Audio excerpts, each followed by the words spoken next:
Shalom jemaat yang dikasihi Tuhan. Shalom. Haleluya. Kita percaya kita bisa hadir di tempat ini karena anugerah Tuhan Bapak Ibu. Maka dari itu berikan ucapan syukur kita kepada Tuhan. Semuanya saya undang untuk bangkit dan berdiri. Mari kita berdoa.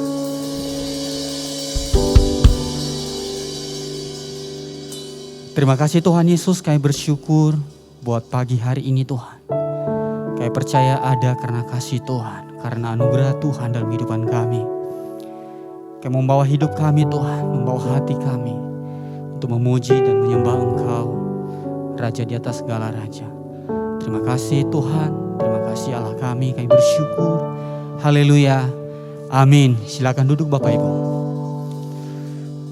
Mari kita bersuka cita pada hari ini, sebab Tuhan baik dalam setiap kehidupan kita. Amin. Haleluya.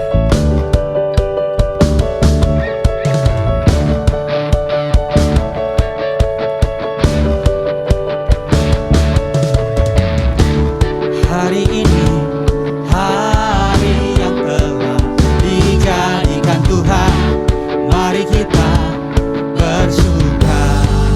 Sekali lagi hari ini katakan, hari ini hari yang telah dijadikan Tuhan, mari kita bersuka di dalam Tuhan, di dalam Tuhan bersuka, bersuka di dalam Tuhan, di dalam Tuhan bersuka, bersuka, bersuka dalam Tuhan, mari bersuka.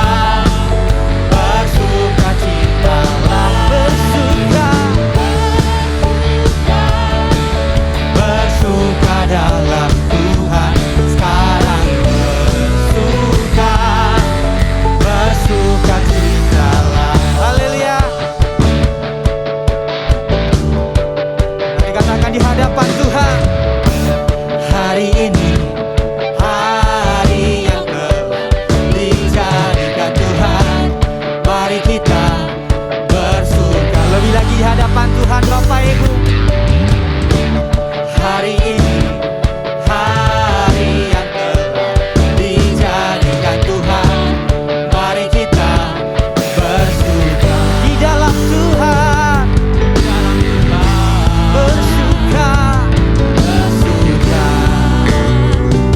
di dalam Tuhan. Katakan bersuka, bersuka dalam Tuhan, mari bersuka, bersuka citalah, bersuka, bersuka, bersuka dalam Tuhan sekarang bersuka, bersuka cita. Lebih lagi hadapan Tuhan katakan bersuka, ya, bersuka dalam Tuhan, mari bersuka, bersuka, bersuka cita, bersuka, bersuka dalam Tuhan, sekarang bersuka, bersuka. Lebih lagi di hadapan Tuhan Bapak Ibu saja katakan bersuka, bersuka dalam Tuhan, mari bersuka, bersuka cita, bersuka, bersuka, bersuka dalam Tuhan, sekarang bersuka, bersuka, sekali lagi bersuka, bersuka, bersuka dalam Tuhan, mari bersuka, bersuka citalah,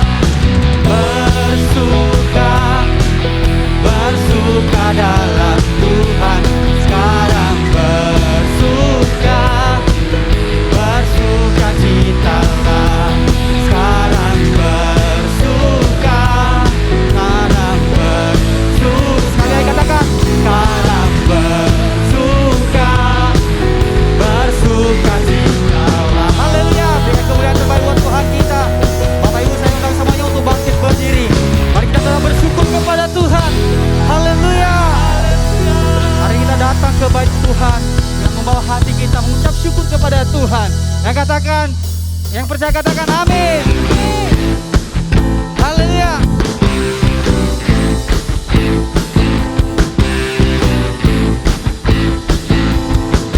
Sama-sama katakan. Datanglah ke baitnya dengan hati bersyukur, ke dalam pelatarannya dengan hati bersyukur. Rasakan dan lihatlah betapa baiknya Tuhan bagi yang berlindung padanya. Akan bersorak-sorak, akan bersorak-sorak, akan bersorak-sorak. Bersyukurlah kepada Tuhan, sebab Dia baik, bahwasanya untuk selamanya kasih setianya. Bersyukurlah kepada Tuhan, sebab Dia baik, bahwasanya untuk selamanya kasih setianya. Lebih lagi di hadapan Tuhan Bapak Ibu, mau bersyukur Tuhan.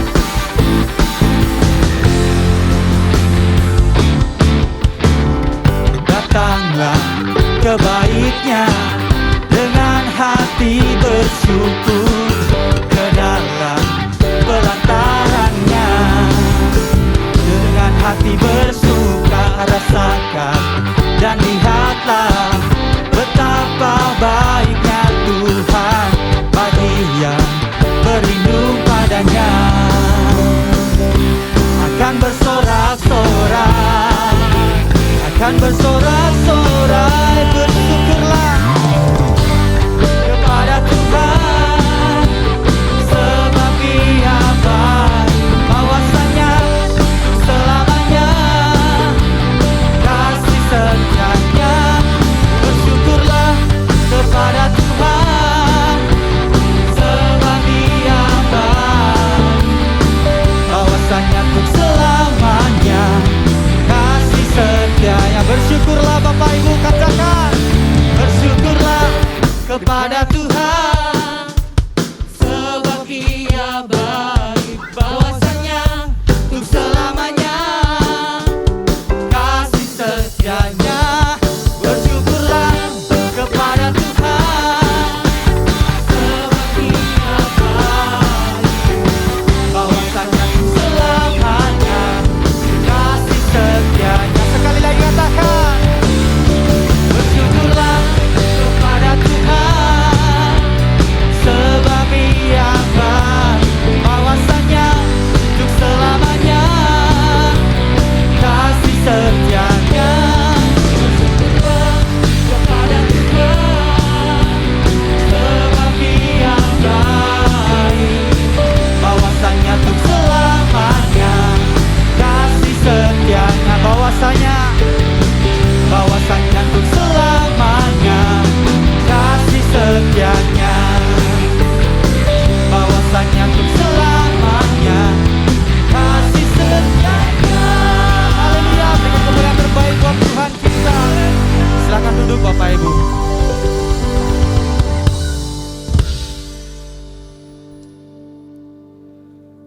Terima kasih Tuhan, kami datang hari ini untuk bersyukur, sebab kami percaya Engkaulah kekuatan dalam kehidupan kami Tuhan. Terima kasih Tuhan, kami mau lebih lagi di hadapan Tuhan. Terima kasih Tuhan, kami mau nyembah Engkau Tuhan, memuliakan Engkau Raja di atas segala raja.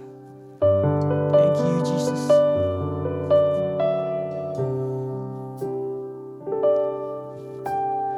Saat badai datang menghampiri hidupku, saat keadaan seakan tak menentu,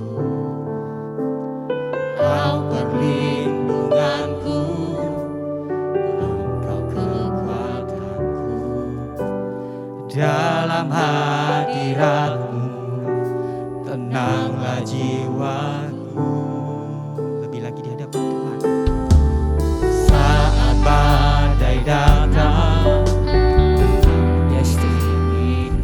keadaan kami Tuhan.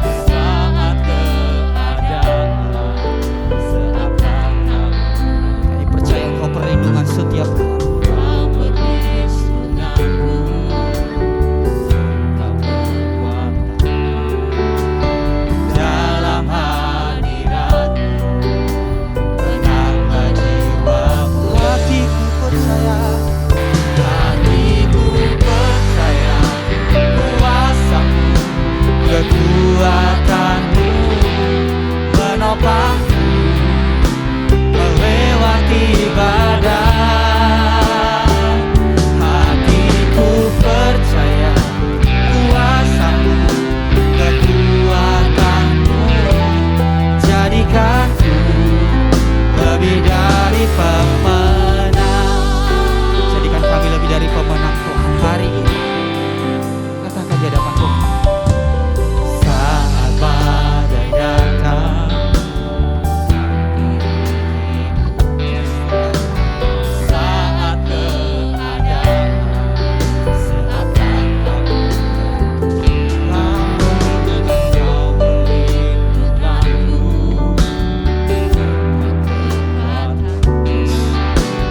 dalam hadirat tenanglah jiwaku. Hatiku percaya kuasa-Mu, kekuatan-Mu menopangku melewati badai.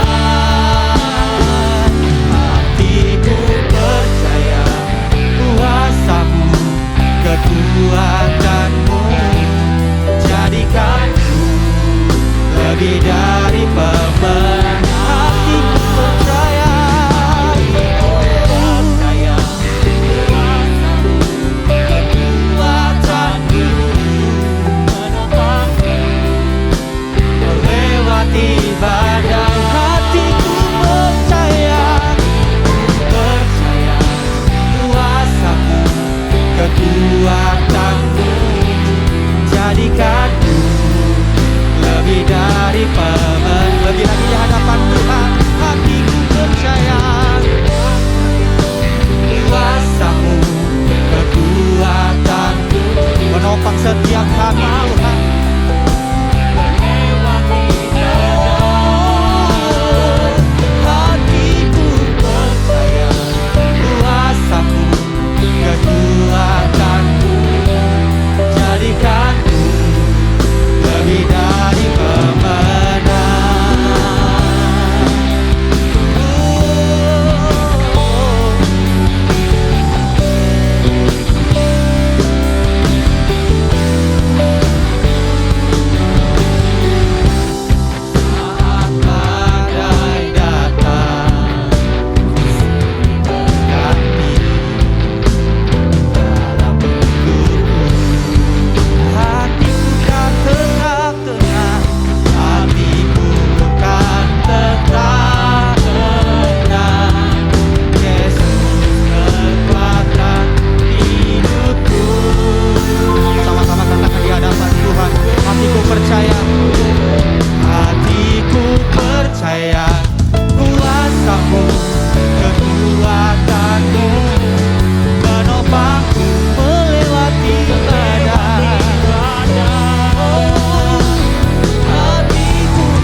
hadapan-Mu Tuhan.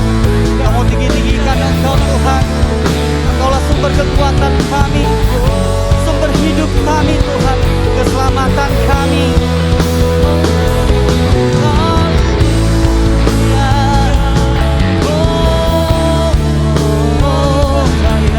Kami mau lebih lagi Tuhan menyembah-Mu.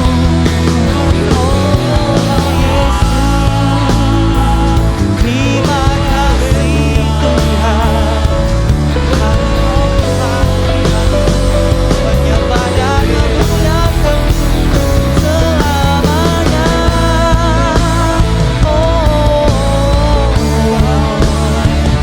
Kau perlindunganku, Kau kekuatanku selamanya, Yesus.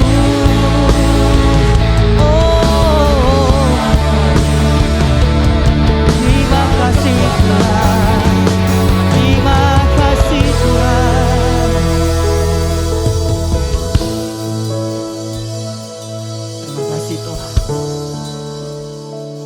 Dalam keheningan ini Tuhan, kami mau katakan, Tuhan terima kasih. Kami bersyukur Tuhan, kami bisa ada hari ini. Kami bisa sampai di tempat ini Tuhan, sebab karena anugerah-Mu Tuhan. Kami mau lebih lagi menyembah Engkau Tuhan. Laut setiap hati kami, laut setiap hati kami Tuhan.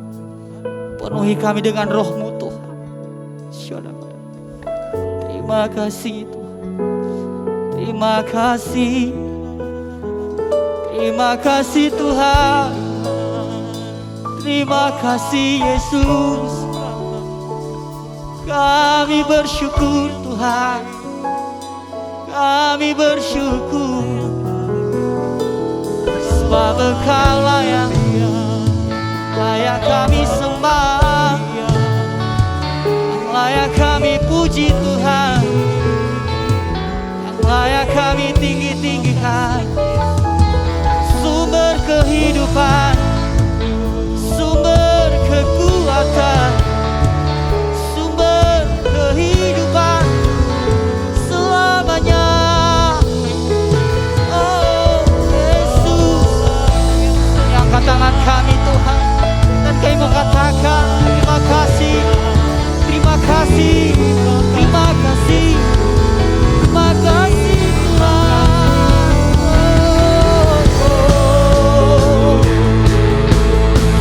Yesus, hanya dalam tangan-Mu Tuhan hidup kami aman, hanya dalam tangan-Mu Tuhan hidup kami terlindungi.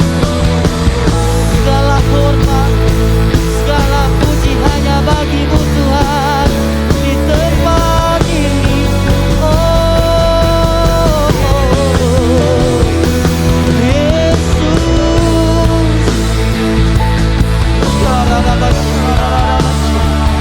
terima kasih Tuhan, terima kasih, terima kasih. Saya bersyukur.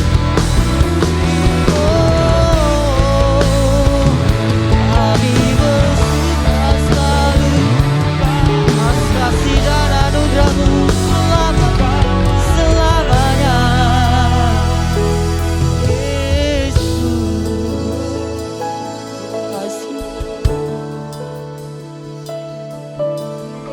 Kami duduk diam di hadirat-Mu Tuhan.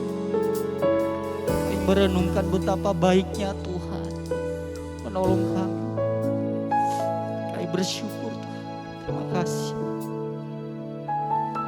Dan kami percaya dalam perbuatan-Mu yang ajaib Tuhan. Sebab Engkau besar, sebab Engkau besar. Terima kasih Tuhan. Terima kasih. Sebab Kau besar, perbuatan-Mu ajaib, tiada seperti Engkau, tiada seperti Engkau. Sebab Kau besar, perbuatan-Mu ajaib, tiada seperti Engkau, tiada seperti Engkau Tuhan dalam hidup kami. Tiada seperti Engkau. lagi di hadapan Tuhan. Sebab Kau besar, perbuatanmu ajaib, tiada seperti Engkau. Tiada seperti Engkau Tuhan, tiada seperti Engkau. Sebab Kau besar, perbuatanmu ajaib, tiada seperti Engkau. Tiada seperti Engkau. Lebih lagi di hadapan Tuhan, saya undang semua untuk bangkit berdiri. Sebab Kau besar, perbuatanmu ajaib. Katakan, seperti Engkau. Tiada seperti Engkau Tuhan, tiada seperti Engkau. Sebab Kau besar, perbuatanmu ajaib, tiada seperti Engkau. Tiada seperti Engkau. Lebih lagi di hadapan Tuhan, katakan bersama-sama. Sebab Kau besar, perbuatanmu ajaib, tiada seperti Engkau. Tiada seperti Engkau, tiada Engkau. Sebab Kau besar, tiada seperti Engkau. Tiada seperti Engkau. Tiada seperti Engkau. Sekali lagi di hadapan Tuhan, sebab Kau besar. Sebab Kau besar, perbuatanmu ajaib, tiada seperti Engkau. Tiada seperti Engkau. Sebab Kau besar, perbuatanmu ajaib, tiada seperti Engkau. Tiada seperti Engkau. Tiada seperti Engkau. Tiada seperti Engkau. Tiada seperti Engkau. Tiada seperti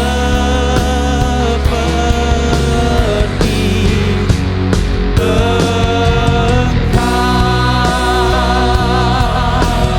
Terima kasih Tuhan.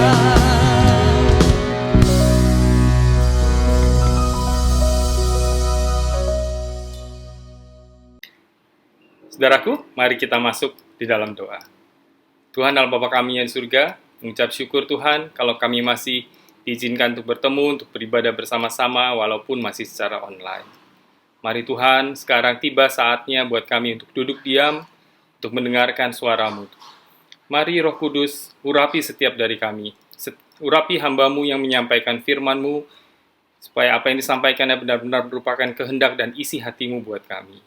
Urapi setiap dari kami, sehingga kami dapat mengerti apa yang menjadi kehendak dan isi hati-Mu buat kami. Dan terutama, kami dapat melaksanakannya dalam kehidupan sehari-hari.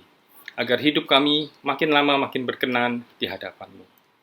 Mari Tuhan, berbicaralah buat kami siap mendengar.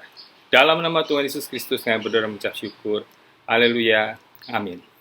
Hari ini saya akan menyampaikan firman dengan judul The Power of Love atau Kuasa Kasih. Mari kita baca Yohanes 15 ayat 12 sampai 14 yang berbunyi demikian. Inilah perintahku, yaitu supaya kamu saling mengasihi seperti aku telah mengasihi kamu. Tidak ada kasih yang lebih besar daripada kasih seorang yang memberikan nyawanya untuk sahabat-sahabatnya. Kamu adalah sahabatku jikalau kamu berbuat apa yang kuperintahkan kepadamu. Aku tidak menyebut kamu lagi hamba, sebab hamba tidak tahu apa yang diperbuat oleh tuannya.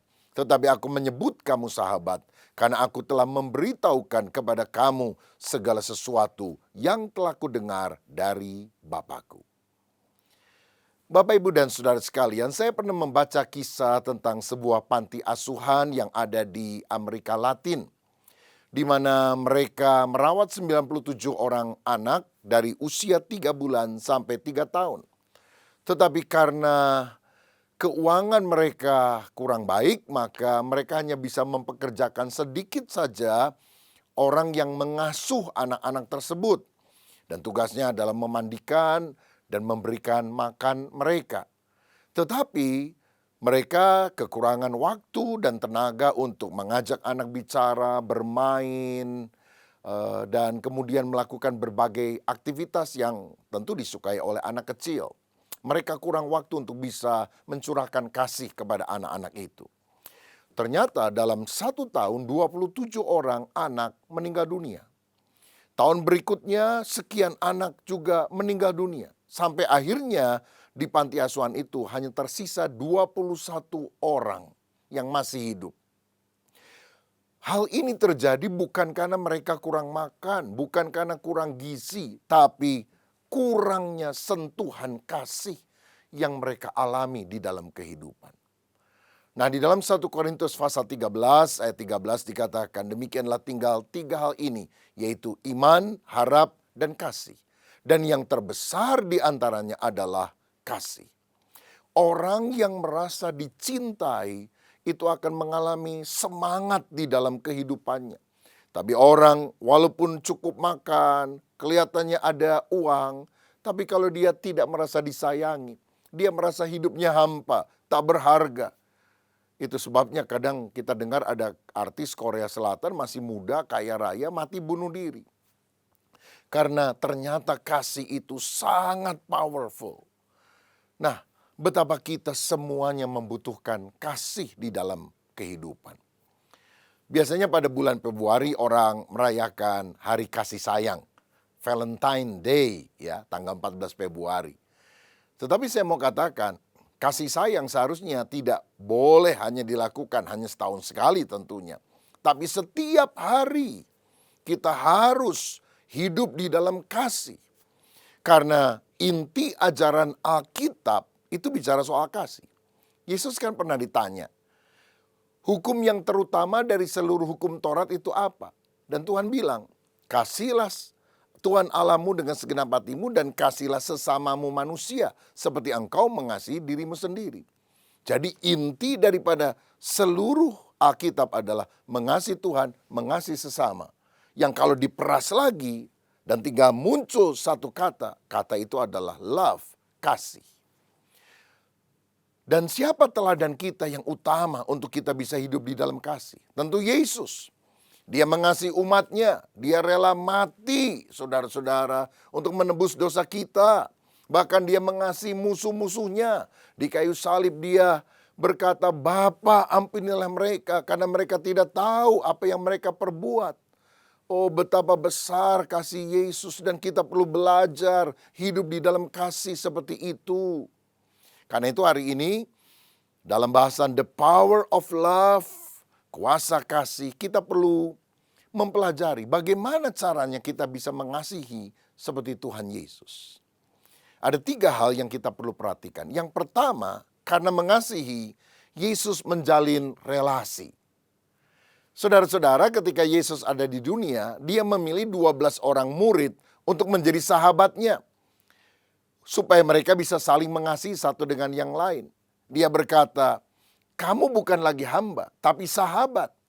Dan aku memberitahukan rahasia-rahasia, hal-hal yang penting yang kamu harus mengerti dalam kehidupan. Saudara, Yesus selalu berada di dalam komunitas untuk bisa saling menyatakan kasih-Nya.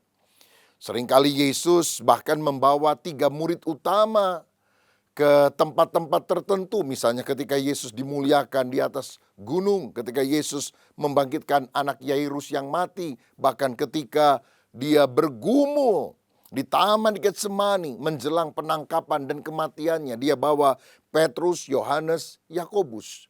Karena Yesus ingin mendapatkan kekuatan juga dari yang lain.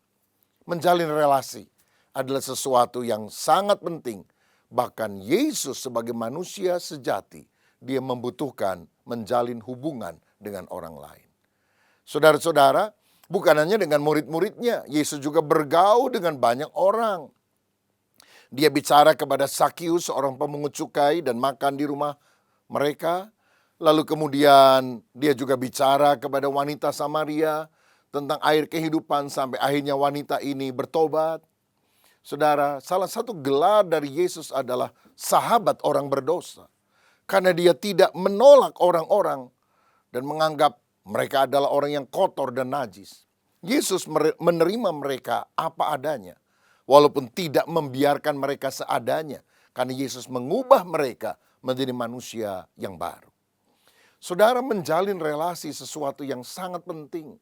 Persahabatan itu sesuatu yang perlu dan mulia. Sebab mengasihi dan dikasihi adalah kebahagiaan terbesar di dalam kehidupan. Orang akan merasa hidupnya hampa kalau dia tidak merasa ada orang yang mencintai dia. Tetapi walaupun dia hidup sederhana, cenderung gak punya uang lah. Tapi kalau dia merasa dihargai, dicintai, semangat hidupnya akan besar. Orang yang kesepian akan lebih pendek umur. Tapi orang yang banyak sahabat-sahabatnya, itu justru akan lebih panjang umur. Karenanya saudara ingat, satu musuh terlalu banyak, 1000 teman terlalu sedikit. Satu musuh bisa membuat saudara makan tidak enak, tidur tidak nyenyak. Lagi makan tidak bisa tidur, lagi tidur tidak bisa makan. Ya memang benar. Nah tetapi kalau kita punya banyak teman, wah kemanapun kita pergi, ada sukacita dalam kehidupan ini. Jadi penting sekali untuk kita membangun hubungan yang sehat satu dengan yang lain. Orang yang sulit bergaul akan mengalami masalah dalam pernikahan dan dalam hubungannya dengan anak. Ada loh suami-suami saudara, waduh rasanya mengekang sekali istrinya. Istri khusus untuk kalangan sendiri. Lah istrinya ngomong sama tukang koran yang jualan koran atau majalah aja, dia curiga, ngapain tuh ngobrol-ngobrol sama dia? Loh saya kan cari koran mau baca. Atau istrinya tanya ini itu sama tukang sayur, curiga, kok lama bener kamu ngomong sama dia? Ketawa-ketawa lagi. Waduh saudara, kan repot kalau model begini. Bahkan kalau istrinya naik delman ditanya, tadi kudanya laki atau perempuan? Lah kan sakit jiwa punya suami model begini saudara-saudara. Nah kalau orang sulit bergaul, dia akan punya masalah dalam pernikahan. Dia akan punya masalah dalam hubungan dengan anak karena dia tidak belajar berelasi dengan wajar kepada orang-orang yang ada di sekitar mereka. Seorang pakar pengembangan pribadi bernama Dale Carnegie pernah berkata, sukses itu 15% ditentukan oleh kemampuan teknis, IQ, kecerdasan, tapi 85% keberhasilan seseorang ditentukan dari kemampuannya menjalin relasi dengan orang lain. Kalau kita bisa bersosialisasi, punya banyak teman, ya punya sopan santun, perhatian, dan kita juga disukai banyak orang, itu kemungkinan suksesnya jauh lebih besar. Bukan sekedar pinter, saudara-saudara, tapi menjalin relasi. Karenanya mari investasikan waktu kita yang paling berharga untuk membangun. Bukan untuk membangun rumah, membangun gedung, membangun karir, bahkan bukan yang terutama untuk membangun pelayanan. Tapi bangunlah relasi yang baik, hubungan yang baik, yaitu dengan Tuhan dan juga dengan sesama. Ini prinsip salib, vertikal hubungan baik dengan Tuhan dan horizontal hubungan baik dengan sesama. Seperti hukum yang utama yang Yesus sudah katakan, kasihilah Tuhan Allahmu dan kasihilah sesamamu manusia seperti engkau mengasihi dirimu sendiri. Dan percayalah saudaraku, membangun hubungan itu bukan sesuatu yang membuang-buang waktu. Membangun hubungan adalah sesuatu yang memang diperlukan untuk mempererat relasi satu dengan yang lain. Saya teringat satu kali ada seorang politikus yang sangat sibuk. Dia punya anak yang masih kecil tapi bertumbuh menjadi remaja. Anaknya berkali-kali minta waktu dari papanya untuk bermain bersama. Tapi politikus ini bilang terlalu sibuk, nanti saja. Sampai akhirnya istrinya bilang, "Pap, turuti dong. Kamu kan punya anak, anakmu satu lagi. Masa kamu tidak bisa kasih waktu buat dia pada sama orang lain bisa?" Akhirnya bapak itu berjanji, "Oke, hari Senin ya kita akan pergi." Wah, anaknya seneng bener. Diajak kemana saudara? Diajak mancing di danau seharian, anak dan bapaknya itu si politikus. Dan ketika mereka pulang sore harinya membawa beberapa ikan yang ditangkap, keduanya masuk kamar masing-masing dan politikus itu menuliskan dalam diary-nya. Hari ini saya mancing dengan anak. Satu hari yang produktif, terbuang sia-sia untuk sesuatu yang kurang berharga. Bayangkan saudara sekalian, dia bisa nulis begitu karena dia pikir kalau dia ketemu sama temannya, dia pergi ke kantor, dia bisa melakukan ini itu, dia bisa mengerjakan banyak tugas begitu. Dan dia rasa membuang waktu. Sedangkan di kamar sebelahnya, anaknya menulis di diary-nya.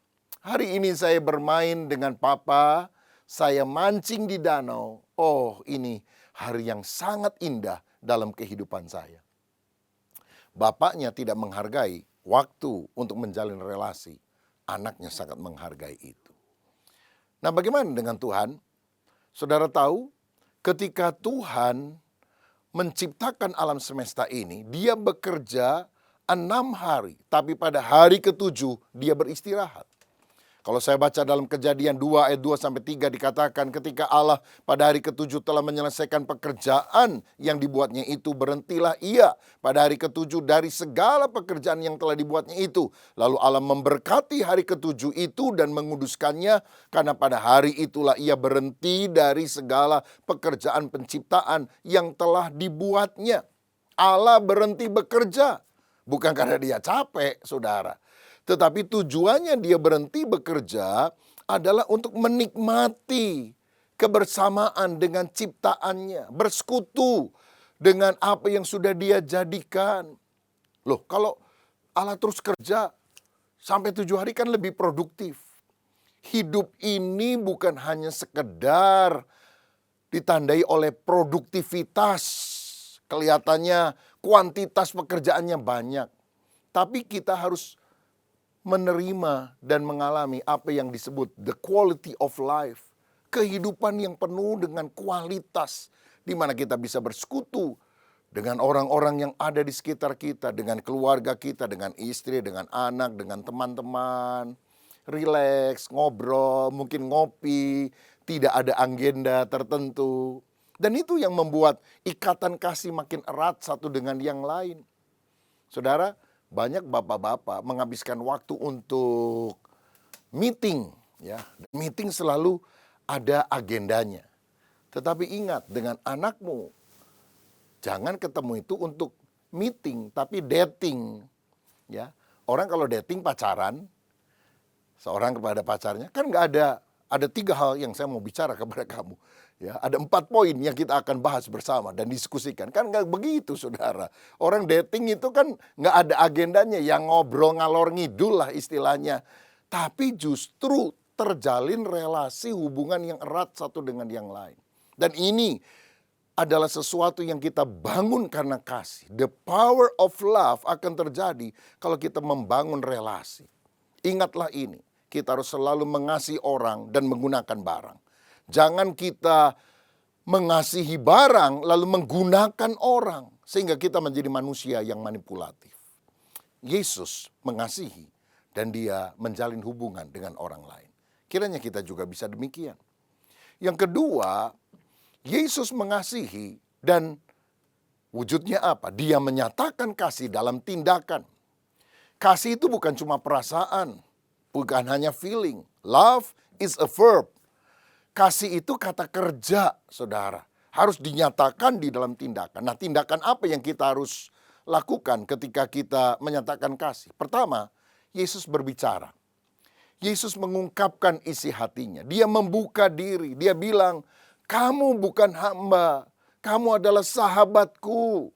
Aku mau ceritakan hal-hal yang berharga bagimu. Saudara-saudara, dia mengungkapkan perasaannya dalam kata-kata kasih. Sehingga murid-murid sadar.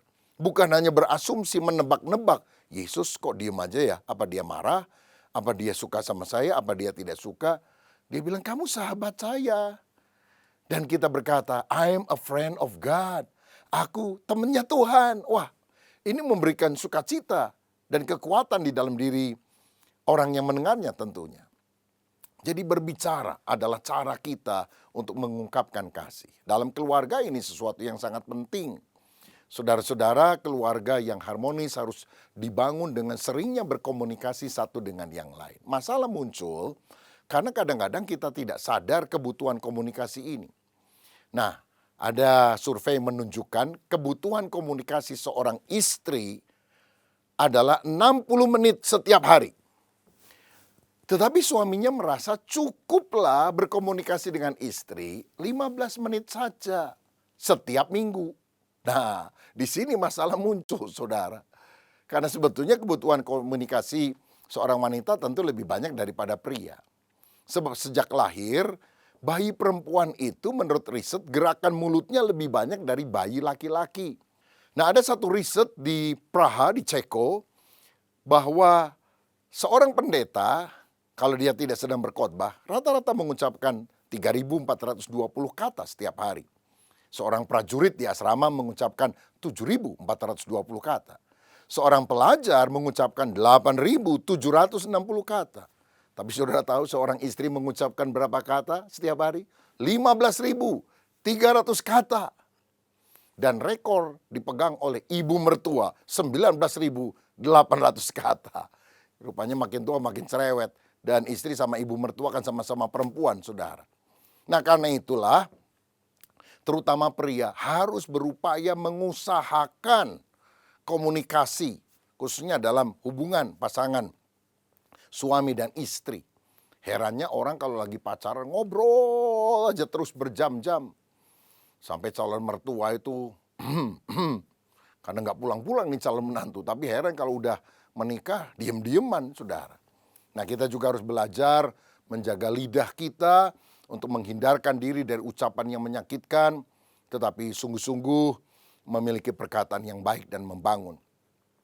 Lalu yang kedua, kita juga harus menyatakan kasih itu di dalam kerelaan untuk berkorban. Jadi tindakan kita adalah berbicara, tindakan kita adalah rela berkorban.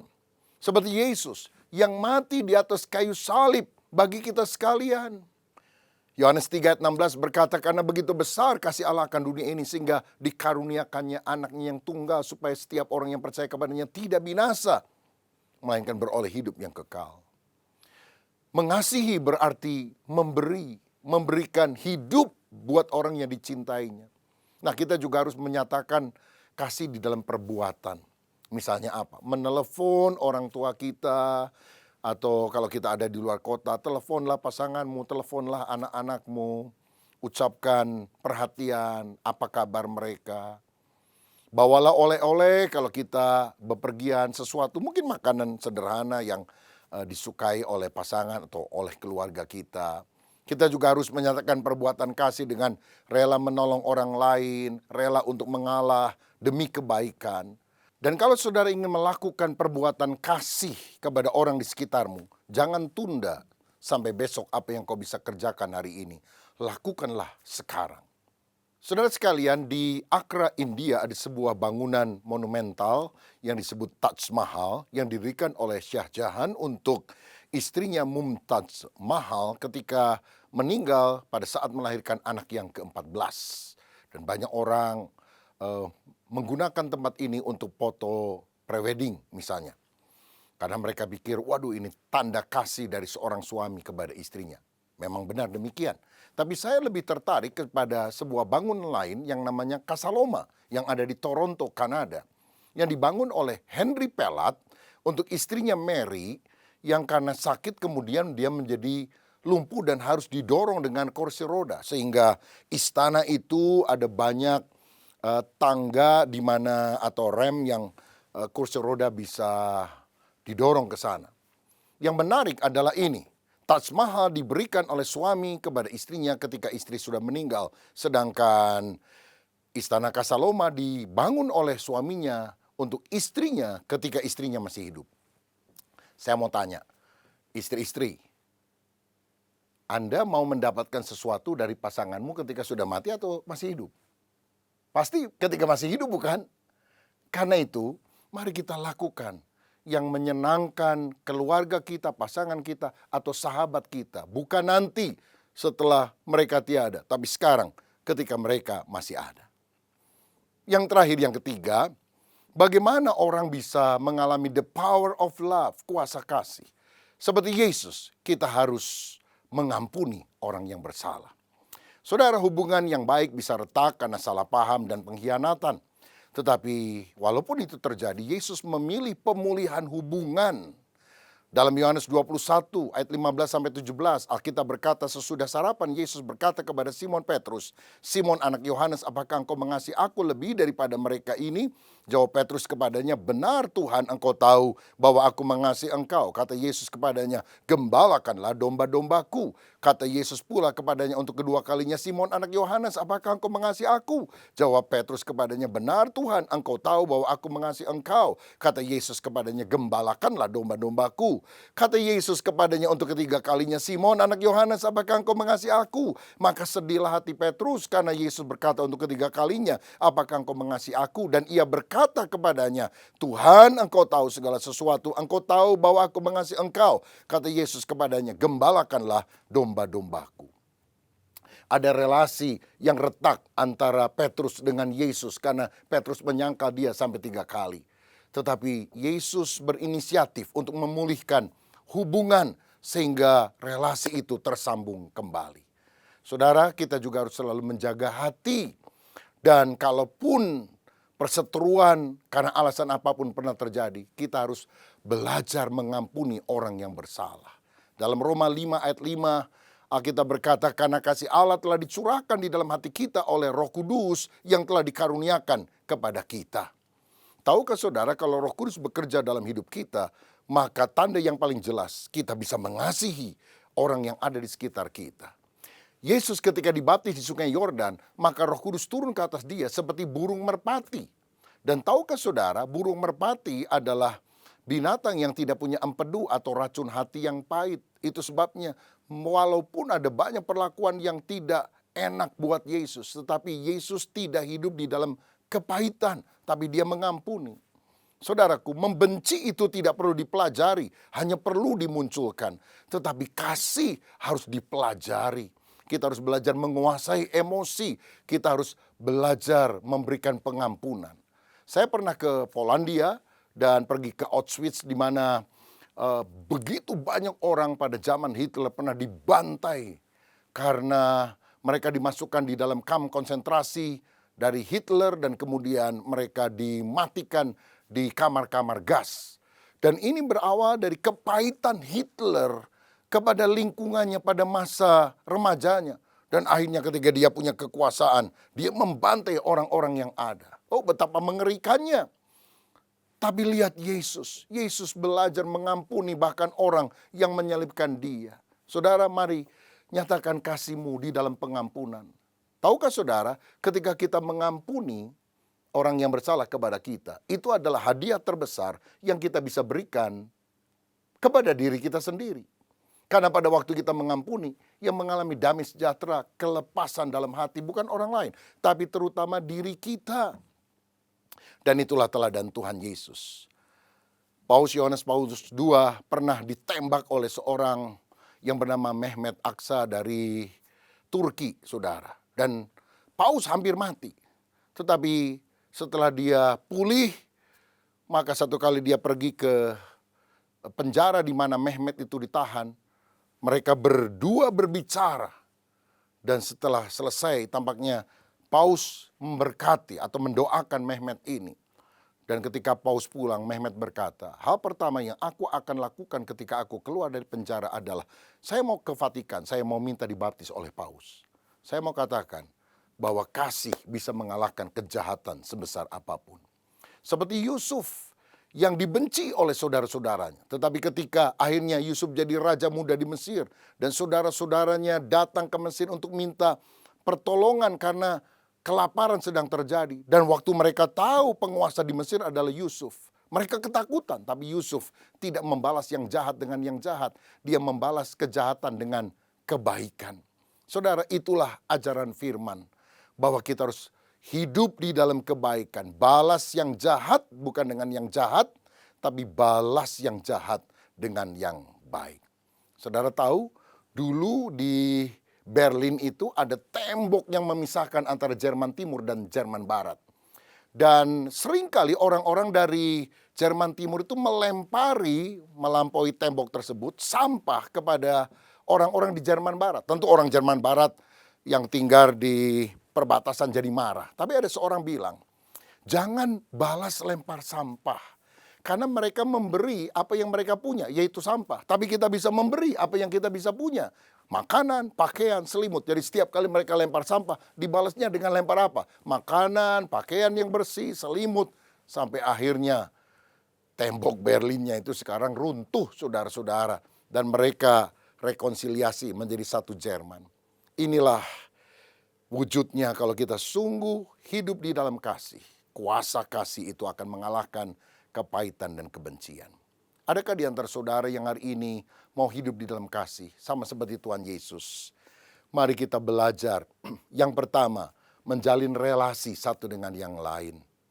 Yang kedua, kita harus menyatakan kasih di dalam tindakan, bicara kepada orang lain, rela berkorban bagi orang lain. Dan yang ketiga, kita harus mengampuni, membalas kejahatan dengan kebaikan. Dan saya percaya kalau 3 hal ini kita lakukan, kasih Kristus itu bisa kita salurkan kepada orang lain. Kiranya Tuhan Yesus menjadikan kita alat kasih-Nya.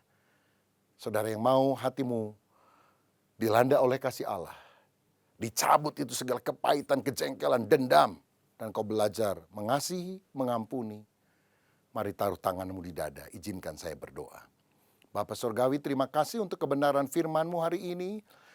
Biarlah kami hidup di dalam kasih-Mu, karena ada kuasa, power di dalam kasih. Dan kalau kami mengasihi, sebetulnya kami meneladani Tuhan sendiri. God is love. Allah itu kasih.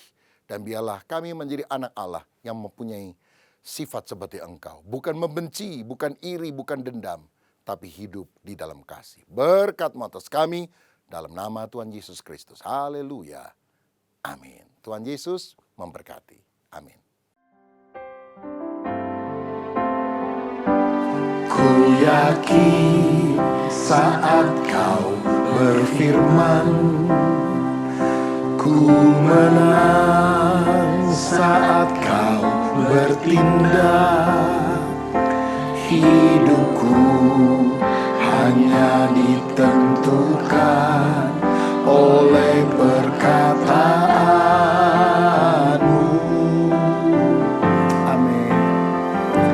Ku aman karena kau menjaga. Ku kuat karena kau menopang. Hidupku hanya ditentukan oleh kuasa-Mu. Amin. Bagi Tuhan tak ada yang mustahil. Bagi Tuhan tak ada yang tak mungkin. Mujizatnya disediakan bagiku. Ku diangkat dan dipulihkannya. Saudara sekalian, saat ini kita akan menerima perjamuan kudus. Alkitab berkata, sebab apa yang telah kuteruskan kepadamu telah aku terima dari Tuhan, yaitu bahwa Tuhan Yesus pada malam waktu ia diserahkan, mengambil roti dan sesudah itu ia mengucap syukur atasnya. Ia memecah-mecahkannya dan berkata, inilah tubuhku yang diserahkan bagi kamu, perbuatlah ini menjadi peringatan akan aku. Mari kita siapkan roti di tangan kanan kita. Apakah saudara percaya roti yang diberkati ini ada persekutuan dengan tubuh Tuhan Yesus yang telah dipecah-pecahkan karena dosa-dosa kita? Amin. Mari kita makan dalam nama Tuhan Yesus Kristus.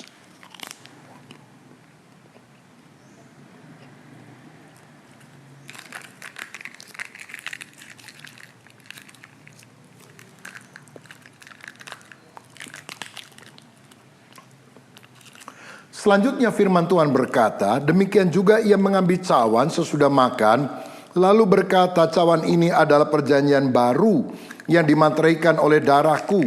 Perbuatlah ini setiap kali kamu meminumnya, menjadi peringatan akan aku. Sebab setiap kali kamu makan roti ini dan minum cawan ini, kamu memberitakan kematian Tuhan sampai ia datang. Apakah saudara percaya anggur yang sudah diberkati adalah persekutuan dengan darah Tuhan Yesus Kristus yang telah dicurahkan untuk menebus kita dari segala dosa? Amin. Mari kita minum dalam nama Tuhan Yesus. Terima kasih Tuhan untuk kebaikan-Mu, untuk penebusan-Mu, untuk apa yang sudah Engkau lakukan. Biar hidup kami selalu bergantung kepada kebenaran firman-Mu. Bagi Tuhan tak ada yang mustahil. Bagi Tuhan tak ada yang tak mungkin. Mujizatnya disediakan bagiku. Ku diangkat dan dipulihkannya. Ku diangkat dan dipulihkannya. Ku diangkat dan dipulihkannya. Bapa, terima kasih untuk firman-Mu. Juga terima kasih untuk perjamuan kudus. Di dalam nama Yesus. Amin.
Puji Tuhan Bapak Ibu, ibadah kita telah selesai. Saya percaya kita semuanya diberkati oleh Tuhan. Amin. Lambaikan tanganmu. Haleluya. Kita akan menutup ibadah ini. Mari kita satukan hati dalam doa. Bapa di surga, Bapa yang baik, Bapa yang penuh kasih, kami bersyukur hari ini kami boleh beribadah kepada Tuhan. Meskipun hanya lewat online ya Bapa, tetapi kami yakin Tuhan, kuasa-Mu tidak pernah kurang dalam kehidupan kami. Tidak pernah bisa dibatasi oleh apapun ya Bapa. Karena Engkau adalah Allah yang maha kuasa, Allah yang maha dahsyat. Engkau adalah Allah yang ajaib Tuhan Yesus. Bapa di surga, kami berdoa untuk setiap para pelayan Tuhan yang sudah melayani Engkau hari ini. Mari Tuhan Yesus tolonglah mereka. Dan biarlah segala sesuatu apa yang sudah mereka perbuat di hadapan-Mu itu menjadi persembahan yang harum menyenangkan hati Tuhan. Dan akhirnya Tuhan Engkau memberkati kehidupan mereka. Dan terus Engkau pakai mereka sebagai alat-Mu bagi kebesaran nama-Mu. Tuhan Yesus, kami juga berdoa untuk hamba-Mu yang telah memberkati kami melalui kebenaran firman Tuhan hari ini. Mari Tuhan Engkau terus pakai hamba-Mu, berkati keluarganya, berkati pelayanan, terus pakai hamba-Mu dimanapun berada. Nama Tuhan dipermuliakan. Ada jiwa-jiwa yang dibawa bagi kemuliaan nama Tuhan. Bapa Surgawi, kami juga berdoa ya Tuhan untuk umat-umat Tuhan yang telah mengikuti ibadah ini. Kami percaya Tuhan melalui pujian, melalui kebenaran firman Tuhan, itu sangat bermanfaat untuk membangun iman kami, untuk membuat kami semakin dewasa di dalam rohani. Sehingga Tuhan, apapun yang terjadi, persoalan, kesulitan, kami pasti melewatinya karena kami hidup di dalam Tuhan. Karena Tuhan bersama-sama dengan kami. Tuhan Yesus yang baik, kami juga berdoa Tuhan untuk setiap para pemimpin rohani kami, para pembina rohani kami. Kami berdoa untuk Om Julius, Pak Rubin, Pak Suwito, Pak Suryanta, beserta tim pelayan yang ada di GPI Kedoya. Kiranya hikmat Tuhan, kekuatan, kesehatan Tuhan anugerahkan kepada mereka ya Bapa. Dan mereka semuanya melakukan segala tugas yang ada dengan penuh kasih, sukacita yang datang dari Bapa Surgawi. Sehingga di sana pun Tuhan nama-Mu dipermuliakan. Kami juga berdoa Bapa untuk bangsa dan negara kami. Kami berdoa untuk presiden kami dan jajarannya. Biarlah Tuhan Engkau berikan kepada mereka hati yang takut akan Tuhan, hati yang bijaksana di dalam menjalankan setiap tugas yang ada. Sehingga bangsa ini Tuhan sungguh di bawah pemerintahan Bapak Presiden Joko Widodo ini menjadi yang terbaik, menjadi bangsa yang terus mengalami perkembangan yang lebih baik. Tuhan Yesus, inilah doa kami. Kami percaya Tuhan, ketika kami sungguh-sungguh berdoa, ketika kami terus tekun dalam doa, Tuhan akan mendengarkan kami dan kehendak-Mu lah yang terbaik bagi kehidupan kami semuanya. Di dalam nama Tuhan kami Yesus Kristus, Sang Kepala Gereja, kami sudah berdoa. Haleluya. Immanuel. Amin. Saudara, kita masuki minggu ini dengan tetap berpengharapan kepada Tuhan. Dan terimalah berkat Tuhan. Angkat tanganmu dan angkat hatimu. Tuhan memberkati engkau dan melindungi engkau. Tuhan menyinari wajah-Nya kepadamu dan memberi engkau kasih karunia. Tuhan menghadapkan wajah-Nya dan memberi engkau karunia-karunia yang sempurna. Sehingga setiap di antara saudara dan saya boleh mendapatkan penyertaan ilahi yang sempurna menyertai kehidupan saudara dan saya dari saat ini bahkan sampai selama-lamanya.